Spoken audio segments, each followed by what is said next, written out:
So, hello everyone. Welcome back to new topic in behavioral addictions, that is gambling disorders.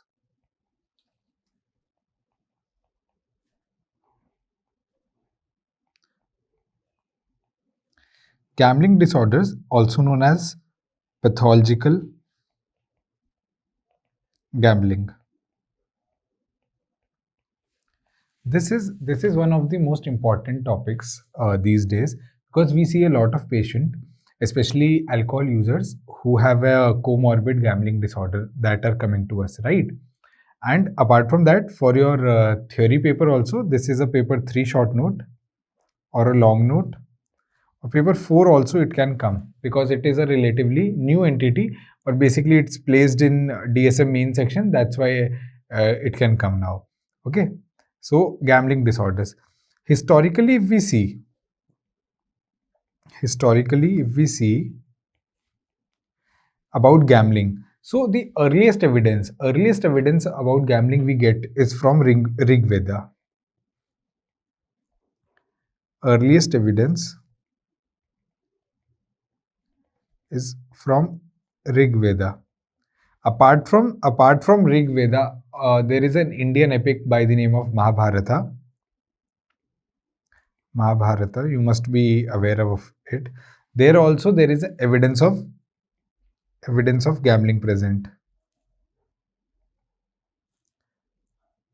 Apart from the epics, when the in if we delve into the history, the Britishers used to rule us. So the British government was supportive of gambling. Why? Why? Because there was a high tax revenue collection. High tax revenue collection. Okay. Okay. And apart from that, in 1867, the same British government had brought anti-gambling law, anti-gambling legislation by the name of Public Gambling Act. Why it was brought in? To prevent the people going bankrupt, okay, or indulging into crime to get money for gambling. Even as of now, we are living in the currently 21st century, and even as of now, there are people who involve in the ritual gambling, like on festivals it is very common. It's very common.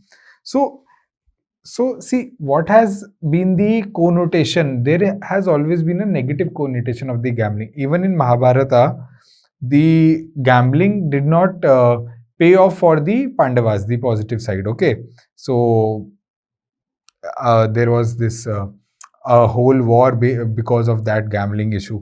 Okay, then in 1867, British government had also initially they were getting a good tax revenue, but in 1867 they had to bring about an anti-gambling law because they understood that the people are going bankrupt and they're not able to stop themselves, and then they will indulge in crime, and then this will not be good for the government. Okay, so gambling has always been associated with a negative connotation.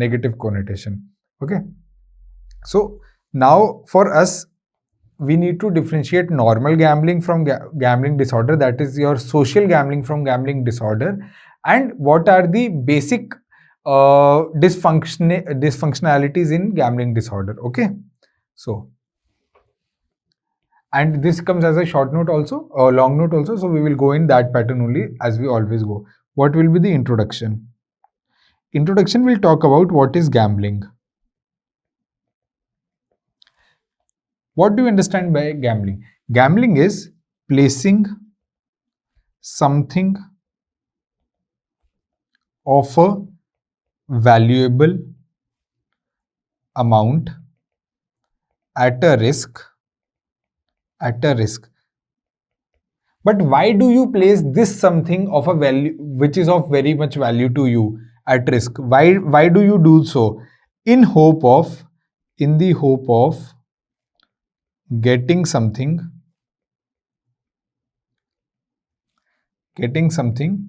of a greater value.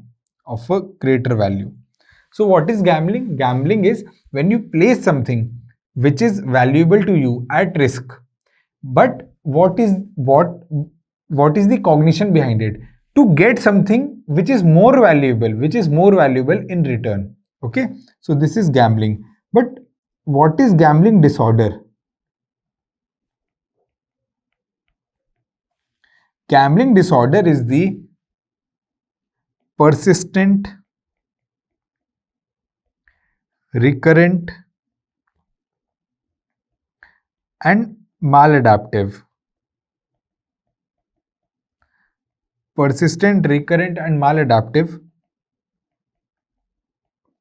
Pattern of gambling, MRP. Remember MRP. Maladaptive, recurrent, and persistent pattern of gambling, which causes significant economic problems and also leads to SOD, socio-occupational dysfunction.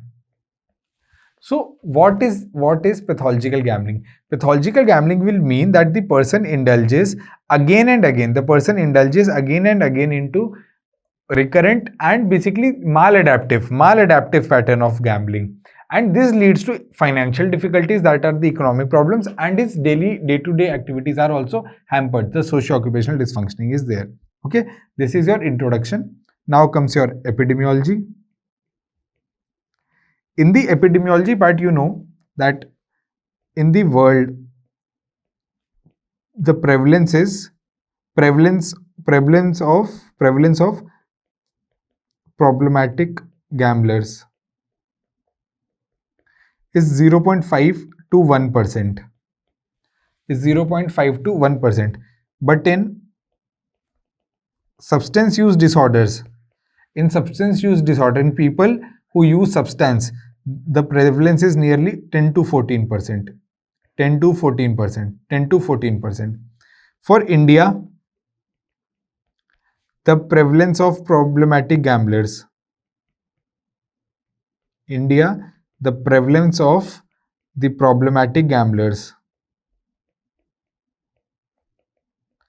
is 1 to 2% of general population. It is more common in male than females. It is more common in young than old. And it is often seen that people with pathological gambling are associated with IPV, intimate partner violence. For the epidemiology, this much is enough, that for world it is 0.5 to 1%. But in substance use disorder all over the world, it is around 10 to 14%. And in India, the prevalence will be 1 to 2%, more common in male than females, more common in young than old. Okay, and in pathological gamblers, there is intimate partner violence that is found. Okay, so introduction, epidemiology. Then we come to etiology. In etiology, any addiction, what you write? You write the biopsychosocial model plus the neurobiology. Neurobiology means that genes, etc., genes, neurochemistry, neurobiology, everything. So this is how you write the etiology. Okay, but here also we will go in the same pattern. We will be beginning with the genes. BPS model we see later. BPS means biopsychosocial. Genes. What are the genes associated? It is found that the polymorphism of T allele of DRD2 gene has been associated with gambling disorder, and the polymorphism of 5-HTT-LPR gene has been associated with gambling disorder. You can remember T allele of DRD2 gene. This is important. Okay. So what are the genes associated? What are the neurotransmitters involved? Neurotransmitters we have seen previously in the basic class only, that the dopamine system goes haywire. So dopamine increases, cortisol increases, serotonin in CSF decreases, thereby 5-hydroxyindole acetic acid decreases. This is the neurochemistry. Here one MCQ. What is the biochemical marker for pathological gambling? It is 3,4-MHPG. 3,4-MHPG.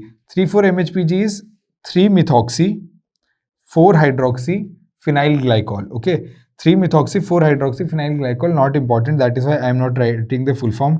Else you will write and then you will learn as well. Not important. 3,4-MHPG. It is MHPG. MHPG is a metabolite of norepinephrine. Okay. Norepinephrine. So it is a biochemical marker of 3,4-MHPG, but there is a addition to it, that decreased 3,4-MHPG in pathological gambling. What are the findings? Decreased 3,4-MHPG in CSF and increased 3,4-MHPG in plasma. No, it will be opposite. Increased in CSF, decreased in plasma. So just remember that you draw P like this, so it has to be increased.